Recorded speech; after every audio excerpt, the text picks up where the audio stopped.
అండి welcome back to HSC Telugu guide. ఈరోజు మనం వరల్డ్ ఎన్వైరన్మెంట్ డే 2025 గురించి కొన్ని ఇంపార్టెంట్ పాయింట్స్ ని డిస్కషన్ చేద్దాం.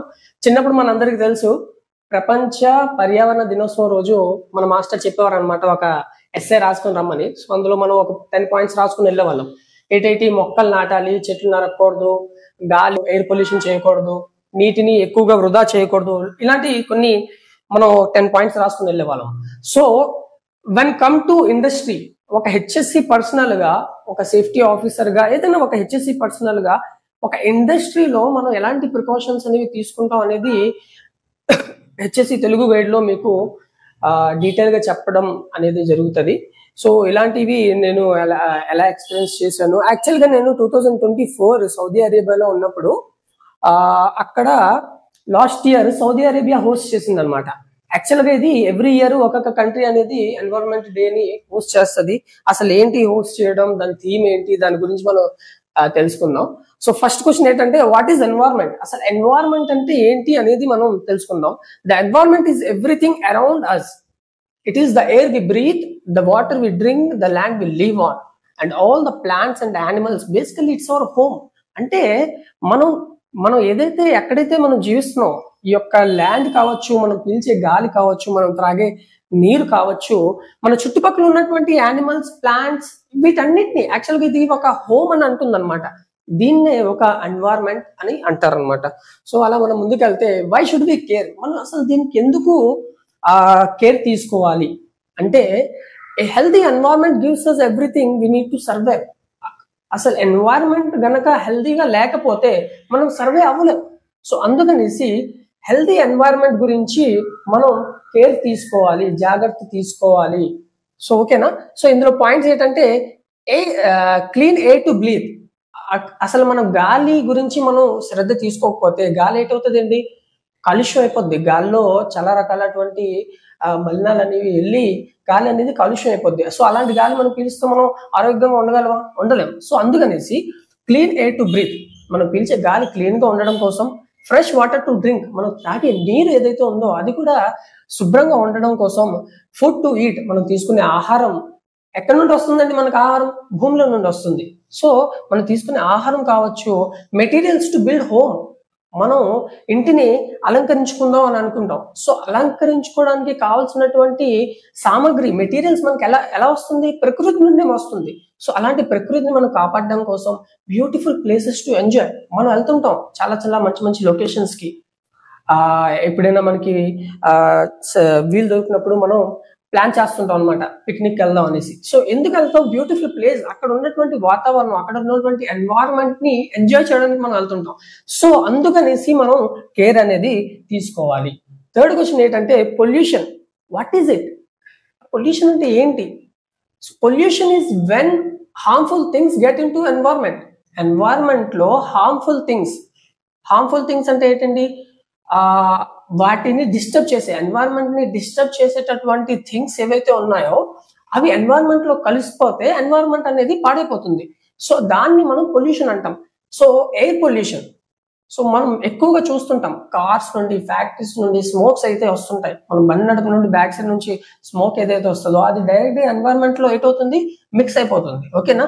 సో అలాంటి దాని నుంచి మనకి ఎయిర్ పొల్యూషన్ అనేది ఎక్కువగా వస్తుంది. అదే విధంగా water pollution from trash, chemicals and oil spills, ఇవన్నీ ఇండస్ట్రీస్ లో మనం ఎక్కువగా చూస్తాం. యాజ్ అ సేఫ్టీ పర్సనల్ గా నా ఎక్స్పీరియన్స్ ని మీతో షేర్ చేసుకుంటాను ఫర్దర్ వీడియోస్ లో. ఈ ఆయిల్ స్పిల్స్, కెమికల్స్ అనేది ఇండస్ట్రీలో చాలా వాడుతుంటాం. ఫర్ ఎగ్జాంపుల్, మన ఇంట్లో కూడా ఏదైనా పెయింటింగ్ చేస్తున్నాం అనుకోండి, పెయింటింగ్ చేసిన తర్వాత ఆ బ్రష్ ఏదైతే మనం కడుగుతామో, సో ఆ బ్రష్ లో ఉన్నటువంటి కెమికల్ కూడా మనం ఒక డ్రైనేజ్ లో పంపిస్తుంటాం. సో ఇది చాలా లిమిటెడ్. బేసిక్ గా మనం చూసుకున్నట్లయితే ఇది కూడా ఒక కెమికల్ ని మనం వేస్ట్ లో పంపిస్తున్నాం. ఇది కూడా ఒక వాటర్ పొల్యూషన్ అన్నమాట. సో అదేవిధంగా land pollution from lettering and dumping waste.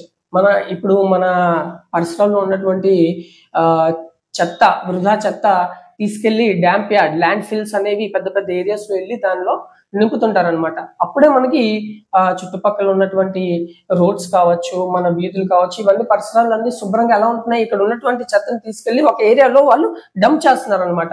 So దాన్ని ఒక రీసైకిల్ ప్రాసెస్ లో వాటిని సేఫ్ వేలో దాన్ని డిస్పోజ్ అనేది చేస్తున్నారు. బట్ ఏదైతే ఉందో అది ల్యాండ్ పొల్యూట్ కూడా అవుతుంది ఒక విధంగా చూసుకున్నట్లయితే. సో ఇవన్నీ పొల్యూషన్ అనేది ఇన్ని విధాలుగా ఉంటుంది అనేది ఈ పాయింట్ లో మనం తెలుసుకున్నాం. అదే విధంగా on which date the World environment day is celebrated, ఇది ఇంపార్టెంట్ క్వశ్చన్ అండి. యాక్చువల్ గా ఎవరైతే సేఫ్టీ పర్సనల్ గా వెళ్దాం అని అనుకుంటారో ఇంటర్వ్యూస్ లో సమ్ టైమ్స్ అడుగుతారు అనమాట, what is the environment day, which day we celebrate అని అడిగితే మీరు June 5th అనేది ఆన్సర్ అనేది చేయాలి. సో ఇక్కడ చిన్న ఎక్స్ప్లెనేషన్ కూడా ఉంది. This day is celebrated every year on June 5th to encourage awareness and actions for the protection of our environment across the globe. Across the globe అంటే మొత్తం ప్రపంచ వ్యాప్తంగా ఈ దినంన మనం ఏం చేస్తామండి, ఎంకరేజ్ చేస్తాం. అవేర్నెస్ ని మన అప్కమింగ్ జనరేషన్ కి అవేర్నెస్ అనేది ఇస్తాం. అసలు ఎన్వైరన్మెంట్ అంటే ఏంటి, అందులో ఏటేటి ఉన్నాయి, ఎలాంటి పొల్యూషన్స్ ని మనం ఫేస్ చేయాల్సి వస్తుంది, ఎలా మనం ప్రికాషన్స్ తీసుకోవాలి అనేది ఈ డే రోజు మనం తెలుసుకుంటాం అనమాట. సో ఇది ఇంపార్టెంట్ క్వశ్చన్, దీన్ని మీరు గుర్తుపెట్టుకోండి. అదేవిధంగా in which year was the World environment day first celebrated, అంటే ఫస్ట్లీ ఎప్పుడు సెలబ్రేట్ చేసుకున్నారు, ఇన్ విచ్ ఇయర్ అంటే 1974 లో అండి. ఇది కూడా ఇంపార్టెంట్ క్వశ్చన్, మీరు గుర్తుంచుకోవాల్సింది ఉంది. The very first celebration of world environment, first celebration అండి, వరల్డ్ ఎన్వైరన్మెంట్ డే ని ఫస్ట్ గా సెలబ్రేట్ చేసుకుంది ఎప్పుడు, 1974, marking the beginning of the global movement to protect nature ని ప్రొటెక్ట్ చేయడానికి అప్పుడే మనకి ఈ ఎన్వైరన్మెంట్ డే అనేది స్టార్ట్ చేశారు. తర్వాత what was the slogan for the first world environment day in 1974, ఒక స్లోగన్ ని కూడా ఇంట్రడ్యూస్ చేశారు అనమాట. అప్పుడు ఓన్లీ వన్ ఎర్త్ అనే ఒక స్లోగన్, ఒక నినాదంతో వరల్డ్ ఎన్వైరన్మెంట్ డే 1974 లో స్టార్ట్ చేశారనమాట. సో ఇక్కడ చిన్న ఎక్స్ప్లెనేషన్ ఉంది. The first theme highlighted that earth is our only one home. ఓకేనండి, ఇది ఒక్కటే మన హోమ్, దీన్ని మనం పరిరక్షించుకోవాలి అనే ఒక నినాదంతో 1974 లో వరల్డ్ ఎన్వైరన్మెంట్ డే స్లోగన్ అనేది చేశారు. We must be protect it for future generation, మన ముందు తరాలు, వచ్చే తరాల గురించి మనం మస్ట్ ప్రొటెక్ట్ అంటే తప్పనిసరిగా మనం ప్రొటెక్ట్ అనేది చేయాలి. తర్వాత the World environment is derived from which language, అసలు ఈ వరల్డ్ ఎన్వైరన్మెంట్ అనేది ఏ లాంగ్వేజ్ నుంచి, ఎన్వైరన్మెంట్ అనేది ఏ లాంగ్వేజ్ నుంచి వచ్చింది అంటే the term environment comes from the French world environ which means surrounding. యాక్చువల్గా ఇది ఫ్రెంచ్ లాంగ్వేజ్ నుండి వచ్చింది. దాని అర్థం ఏంటంటే సరౌండింగ్స్ అనమాట, అంటే మన పరిసరాలు, చుట్టుపక్కల పరిసరాలు అని అర్థం అనమాట. Next, what is the main aim of celebrating world environment, అసలు మనం ఎందుకు సెలబ్రేట్ చేసుకుంటాము అంటే to raise awareness about environmental issues. Environmental issues అంటే ఏంటి అనే దాని గురించి మనం తెలుసుకోవడానికి, అవేర్నెస్ కల్పించడానికి ఈ యొక్క డేని మనం సెలబ్రేట్ చేసుకుంటాం అనమాట. ఈ రోజు యాక్చువల్ గా June 5th మనందరికి తెలుసు. సో ఈ దినాన్న ఈ ఎన్వైరన్మెంట్ డే అనేది మనం సెలబ్రేట్ చేసుకుంటాం. సో ఎక్స్ప్లెనేషన్ ఏంటంటే this day helps people understand the importance. People అంటే మన చుట్టుపక్కల ఉన్న వాళ్ళందరికీ అండర్స్టాండ్ చేయడానికి, అంటే ఇంపార్టెన్స్ గురించి తెలుసుకోవడానికి, the nature and the encourages them to take positive steps to protect the environment. మన తరపున మనం ఏం చేయగలం, పాజిటివ్ స్టెప్స్ మనం ఏం తీసుకోగలం నేచర్ ని, ఎన్వైరన్మెంట్ ని కాపాడడానికి అనే దాని గురించి మనం సెలబ్రేట్ చేసుకుంటాం అనమాట. ఇంపార్టెన్స్ అంటే ఇది. Which country hosted the first world environment day, actual గా 74 లో ఎన్వైరన్మెంట్ డే అనేది స్టార్ట్ అయిందని మనం ఇప్పుడే మాట్లాడుకున్నాం. సో ఏ కంట్రీ దాన్ని ఫస్ట్ హోస్ట్ చేసింది అంటే USA, United States of America అనేది the first country to host this global event, setting an example for other nations to join the environmental causes. So USA అనేది ఫస్ట్ దీన్ని initiate తీసుకుంది అనమాట. So who established World environment Day, అసలు World environment Day ని ఎవరు establish చేశారు అంటే the United Nations General Assembly. UNGA. ఠీకేనండి. ఎక్స్ప్లెనేషన్ చూడండి. ఇన్ 1972లోనే, యాక్చువల్గా 94లో మనకి స్టార్ట్ అయింది. 1972లో దీన్ని ఎస్టాబ్లిష్ చేశారు. The UN General Assembly declared June 5th as World environment Day to raise global awareness about environmental protection. ఓకేనండి, ఇది కూడా ఇంపార్టెంట్ పాయింట్, గుర్తుంచుకోండి. Where is the headquarters of UNEP located? ఇది ఎక్కడ ఉందండి? UNEP అనేది నైరోబి, కెన్యాలో ఉంది. ఓకేనండి. The United Nation Environment Programme UNEP operates from Nairobi. ఓకేనండి, making it one of the few UN agencies headquarters in the developing country. So ఇది దీని గురించి కూడా మీకు సమ్ టైమ్స్ అడగచ్చు, ఎక్కడుంది హెడ్ క్వార్టర్స్ అనేసి. సో మీరు ఈ కెన్యా, నైరోబి అనేది గుర్తుంచుకుంటే చాలు. In which year was the first major UN conference on environmental issues held? Conference, అసలు ఎన్వైరన్మెంటల్ గురించి మనం మాట్లాడుకుందాం అనేసి ఒక కాన్ఫరెన్స్ ని ఎప్పుడు, ఫస్ట్ మేజర్ UN కాన్ఫరెన్స్ అనేది ఎప్పుడు ఏ ఇయర్ లో స్టార్ట్ అయింది అంటే అది కూడా 1972లోని అయ్యిందండి. The UN held the first Earth Summit. ఓకేనండి, in 1972 which laid the foundation for the world environment day and the global environmental actions.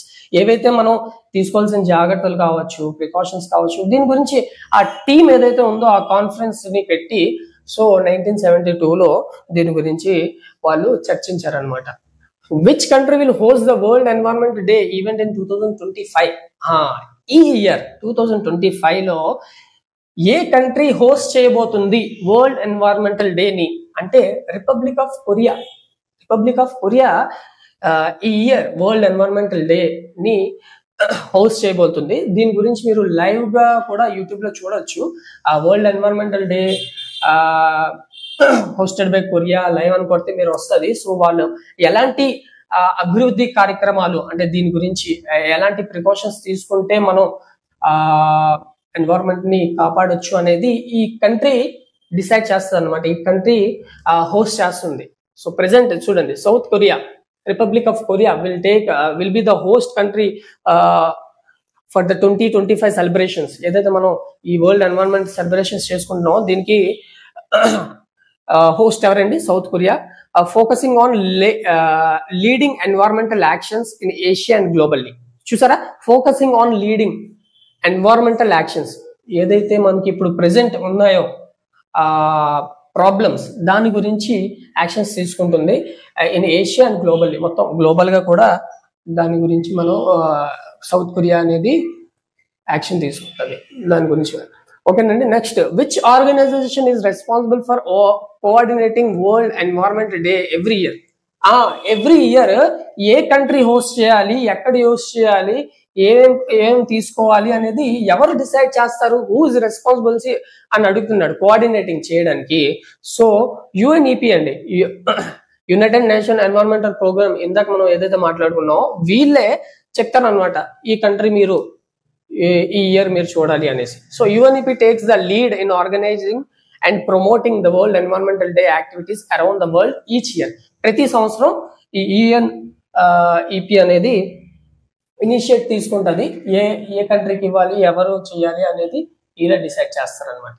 Next, what is the theme of the World environment day 2025? ప్రతి year ఈ country చేయాలి అని చెప్పించిన తర్వాత ఒక theme ఉంటుంది, అసలు మనం ఏం చేస్తున్నాం అనేది. So ending plastic pollution, plastic pollution ని ఎండ్ చేయాలి అనే ఒక థీమ్ తో 2025 ఆ కొరియా దేశం ఏదైతే ఉందో దీని మీద అది ఫోకస్ చేస్తుంది అనమాట. So the 2025 theme focuses on stopping plastic waste which is harming oceans, wild life and human health world wide. చూసారండి, ప్లాస్టిక్ పొల్యూషన్ వల్ల చాలా రకాలటువంటి ప్రాబ్లమ్స్ అనేది ఫేస్ చేస్తున్నాం. సో దాని గురించి మనం ఆపాలి అనేసి ఈ థీమ్ అనేది 2025లో తీసుకురావడం అనేది జరిగింది. ఎండింగ్ ప్లాస్టిక్ పొల్యూషన్, ఇది కూడా చాలా important question. Next, which country hosted world environmental day in 2025? మరి 2024లో ఎవరండి చేశారు అంటే the Kingdom of Saudi Arabia. So మీరు నా ఫోటో చూడొచ్చు ఇక్కడ. సో యాక్చువల్ గా లాస్ట్ ఇయర్ నేను సౌదీ అరేబియాలో ఉన్నప్పుడు, సో అక్కడ Saudi Arabia was chosen as a global host for 2024. Saudi అరేబియాని చూస్ చేశారు. ఎవరైనా చూస్ చేస్తారు? మీకు ఇప్పుడే చెప్పాను, UNEP అనేవాడు అనే ఆర్గనైజేషన్, UNEP అనే ఆర్గనైజేషన్ సెలెక్ట్ చేసింది సౌదీ అరేబియాని, మీరు ఈ ఇయర్ కండక్ట్ చేయాలి అనేసి. So highlighting its effort in combating environmental challenges especially in dry regions. ఎందుకంటే సౌదీ అరేబియాని ఎందుకు చూస్ చేసుకున్నారంటే అక్కడ అంతా ఎడారి కదండి, చాలా డ్రై ప్లేసెస్, మొత్తం ఎడారి, చూసిన ఎడారి ఉంటుంది. సో అందుకనేసి సో ఈ యొక్క 2024 ఏదైతే హోస్ట్ చేయాల్సిన కంట్రీ ఉందో దాన్ని కింగ్డమ్ సౌదీ అరేబియాని సెలెక్ట్ చేసుకున్నారు. Next, what was the theme for world environment day 2024? మరి 2024 లో కూడా ఒక థీమ్ ఉంటుంది కదా, అసలు ఏం చేయాలనేసి. సో అప్పుడు థీమ్ ఏంటి? Land restoration, desertification and drought resilience. So ఇది థీమ్ అన్నమాట. So this theme focused on healing damaged land, preventing desert growth and helping communities deal with drought. ఓకేనండి, ఏదైతే కరువు ప్రాంతాల్లో మనం చూస్తుంటాం, కరువు వచ్చేసింది అంటారు, ఆ భూమి దేనికి పనికిరాను పరిస్థితుల్లో ఉంటది అనమాట, బాగా ఎండిపోయి. సో అలాంటి వాటి గురించి థీమ్ అనమాట. ఈ థీమ్ లో సౌదీ అరేబియాని హోస్ట్ చేస్తూ UNEP అనేది 2024 లో డిసైడ్ చేసింది.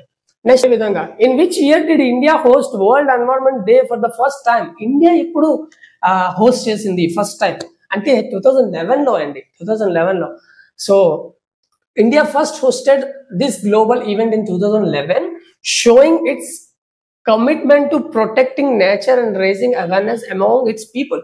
సో 2011 లో ఇండియా హోస్ట్ చేసింది అనమాట వరల్డ్ ఎన్వైరన్మెంటల్ డేని. సో ఇది అప్పుడు కూడా ప్రొటెక్టింగ్ నేచర్ గురించి, రేజింగ్ అవేర్నెస్ గురించి అందరికి తెలియపరచాలనేసి ఇండియా అనేది హోస్ట్ చేసింది. So what was the theme for world environment day 2011? So అప్పుడు థీమ్ ఏంటి అంటే nature at your service. So this theme highlighted the vital role forest play in supporting life on earth, from clean air to water and biodiversity. ప్రతి దాని గురించి అనమాట, from clean air to water, గాలి, నీరు, వీటన్నిటి గురించి అప్పుడు థీమ్ అనేది తీసుకొచ్చారు. సో ఫారెస్ట్ గురించి ఎక్కువగా, forest, nature at your service. So ఆ థీమ్ తో 2011 లో మన ఇండియా కూడా వరల్డ్ ఎన్వైరన్మెంట్ డే ని సెలబ్రేట్ చేసింది అనమాట. సో అదే విధంగా, what is the official anthem for the world environmental day and who wrote it? World environmental day కి ఒక యాంథమ్ కూడా ఉంది. సో ఆ యాంథమ్ అంటే ఏంటి, దాన్ని ఎవరు రాశారు అంటే the earth anthem. So answer ఏంటండి? ద ఎర్త్ యాంథమ్ అనేది so official anthem for the world environmental day. And దాన్ని రాసిన వారు ఎవరు అంటే సర్ అభయ్ కే. ఓకేనండి, అతని పేరు ఏంటండి? Abhay K sir. Explanation, the earth anthem penned by Indian poet, diplomat Abhay K, promotes global unity for environmental protection. It was officially launched in 2013. So ఇది కూడా మనకి గర్వంగా చెప్పుకోవాల్సిన విషయం. సో మన ఇండియన్ పోయిట్ సర్ అభయ్ కే గారు ఎవరైతే ఉన్నారో అతను ఈ యొక్క యాంథమ్ అనేది రాశారు. సో దీన్ని ప్రమోట్ చేశారు globally, unite for environmental protection. మనం ఎన్వైరన్మెంటల్ ప్రొటెక్షన్ చేయడానికి గ్లోబల్లీ దీన్ని ప్రమోట్ చేశారు. అదేవిధంగా ఇట్ వాజ్ అఫీషియల్ గా లాంచ్ అయిన డేట్ ఎప్పుడు అంటే అది 2013 లో అనమాట. ఓకేనండి. Next, one was the earth anthem launched? ఇప్పుడు మనం మాట్లాడుకున్నాం 2013 లో ఇది లాంచ్ చేశారనమాట. Finally, be an eco hero. ఓకేనండి, మనం మన తరఫున మనం ఏం చేయగలం అనేది. So everyone can help protect the environment. Here are the sum ideas. మన అందరం ప్రొటెక్ట్ చేయగలమండి, మనకి తోచినంత, అంటే మనం చేయగలిగినంత, మన సామర్థ్యానికి తగినంత మనం హెల్ప్ చేయగలం, ఎన్వైరన్మెంట్ ని ప్రొటెక్ట్ చేయగలం. ఎలాగంటే రెడ్యూస్, రీయూజ్, రీసైకిల్. రెడ్యూస్ చేయాలి, ఒకవేళ మనం చేయగలుగుతాం అంటే మనం దాన్ని రెడ్యూస్ చేయాలి. లేదు అంటే రీయూజ్ చేయాలి, అంటే మళ్ళీ కొత్తది కాకుండా ఉన్న దాంతోనే మనం మళ్ళీ రీయూజ్ చేయాలి. లేకపోతే రీసైకిల్, దాన్ని వేస్ట్ గా పారేయకుండా దానికి రీసైకిల్ చేసే విధంగా ఆలోచించాలి. So save energy by turning of lights. మనం ఈ రూమ్ లో లేదు అంటే ఈ రూమ్ లో మన పని అయిపోయింది, వేరే రూమ్ లో వెళ్ళిపోతాం అంటే ఇక్కడ మనం పవర్ ని ఆఫ్ చేసి, లైట్ ని ఆఫ్ చేసి వెళ్ళాలి. ఇది కూడా ఒక ఎనర్జీని సేవ్ చేస్తారు. ఎనర్జీ అనేది ఎలా వస్తుందండి, మనకి నేచర్ నుండే వస్తుంది. ఓకేనా? సో వీటన్నిటిని మనం దృష్టిలో పెట్టుకోవాలి. Use less water. మనం బ్రష్ చేసినప్పుడు, స్నానం చేసినప్పుడు, బట్టలు ఉతుకుతున్నప్పుడు, సో ఇలాగా డిఫరెంట్ యాక్టివిటీస్ మనం వాటర్ తో చేస్తున్నప్పుడు మనం ఎంత చేయగలిగాం, ఎంత వాటర్ తో మనం సేవ్ చేయగలిగాం, ఎంత వాటర్ తో మనం మన పని పూర్తి చేసుకోగలం. ఓకేనా? సో ఇలాంటి దృష్టిలో పెట్టుకొని కూడా మనం ఎన్వైరన్మెంటల్ ని కాపాడవచ్చు. Plant a tree. So final గా నేను మీ అందరికి ఒక చిన్న వీడియో క్లిప్ చూపిస్తాను. యాక్చువల్ గా నేను చిన్న అవేర్నెస్ కోసం అన్నమాట. సో మా టెర్రస్ మీద ఉన్నటువంటి ప్లాంట్స్ మీరు చూడొచ్చు. అదే విధంగా నేను మా కాలేజ్లో, నేను సాంకేతిక కాలేజ్ పిఎం పాలెంలో చదువుకున్నానండి. సో అక్కడ కూడా ఒక ప్లాంట్ ని నేను నాటడం కోసం తీసుకెళ్లాను. బట్ అక్కడ నాకు ఆ ప్లాంట్ ని అంటే గొయ్యి తీసి దానిలో పెట్టడానికి మతలబ్ టూల్స్ ఏవైతే ఉన్నాయో అవి దొరకలేదు. సో నేను అక్కడ ఉన్నటువంటి స్టాఫ్ కి ఇచ్చేసి అతనికి చెప్పాను అనమాట, మీరే నాటియండి అనేసి. సో మీరు ఈ వీడియోలో చూడొచ్చు. అదేవిధంగా మా టెర్రస్ మీద ఉన్నటువంటి ప్లాంట్లని మీకు ఎందుకు చూపిస్తున్నానంటే ఇది ఒక చిన్న అవేర్నెస్ అనమాట. సో ఎవరైతే చేయగలరో, సో ఒక ప్లాంట్ 2-3 ప్లాంట్లు మనం ఇంట్లో పెంచుకుంటే ఏదో పెద్ద విషయం కాదండి. సో మనందరికీ తెలుసు ప్లాంట్స్ నుండి ఆక్సిజన్ అనేది వస్తుంది. సో అదే మనం పీలుస్తాం. మనం వదిలే కార్బన్ డైఆక్సైడ్ మళ్ళీ ఆ ప్లాంట్స్ కి యూజ్ అవుతుంది అని మనం. So guys, let's protect our plant. So ఈ వీడియో ద్వారా మీకు అవేర్నెస్ కలిగింది అని నేను అనుకుంటున్నాను. సో ఇందులో చాలా ఇంపార్టెంట్ క్వశ్చన్స్ ని కూడా మనం డిస్కషన్ చేసాము. సో ఎప్పుడైనా మనం హెచ్ఎస్సి ఫీల్డ్ లో వెళ్తున్నప్పుడు, ఇంటర్వ్యూస్ అవుతున్నప్పుడు కొంతమంది ఇంటర్వ్యూయర్స్ అడగచ్చు, అంటే బేసిక్ గా మనకి ఎన్వైరన్మెంట్ డే ఎప్పుడు అనేది అడుగుతుంటారు అనమాట. సో June 5th అనేది మనం గుర్తుంచుకోవాలి. అదే విధంగా కొన్ని ఇంపార్టెంట్ క్వశ్చన్స్ ని కూడా మనం ఆల్రెడీ డిస్కషన్ చేసాము, మీ అందరికి తెలిసే ఉంది. సో హెచ్ఎస్సి తెలుగులో ఇలాగే ఫర్దర్ గా హెచ్ఎస్సిలో ఈ ఎన్వైరన్మెంట్ గురించి మనం ఈరోజు ఒక టాపిక్ తెలుసుకున్నాం. ఎందుకంటే ఈరోజు June 5th కాబట్టి ఎన్వైరన్మెంట్ డే గురించి. అదే విధంగా హెచ్ అంటే ఏంటి, ఎస్ అంటే ఏంటి, హెల్త్ సేఫ్టీ గురించి చాలా పెద్ద టాపిక్ అయితే ఉందండి. ఇది ఒక మహాసముద్రం. సేఫ్టీ అనేది ఒక మహాసముద్రం లాంటిది. వన్స్ మనం అందులో వెళ్ళిన తర్వాత చాలా రకాలటువంటి టాపిక్స్ అనేవి మనకు వస్తుంటాయి. సో నేను మాక్సిమం ట్రై చేస్తాను ప్రతి టాపిక్ రియాలిటీలో ఎలా ఉంటుంది అనేది. సేఫ్టీ ఆఫీసర్ గా నేను చేసేటటువంటి జాబ్ ని కూడా మీకు ఇన్ రియాలిటీ ఎలా ఉంటుంది అనే దాని గురించి కూడా నేను ఫర్దర్ గా డిస్కషన్ చేస్తాను. సో మీకు కూడా ఏవైనా హెచ్ఎస్సి రిలేటెడ్ క్వశ్చన్స్ ని కానీ ఏదైనా టాపిక్ బ్రదర్ మీరు ఈ టాపిక్ గురించి చెప్పండి అంటే నేను డెఫినెట్లీ ఐ విల్ వర్క్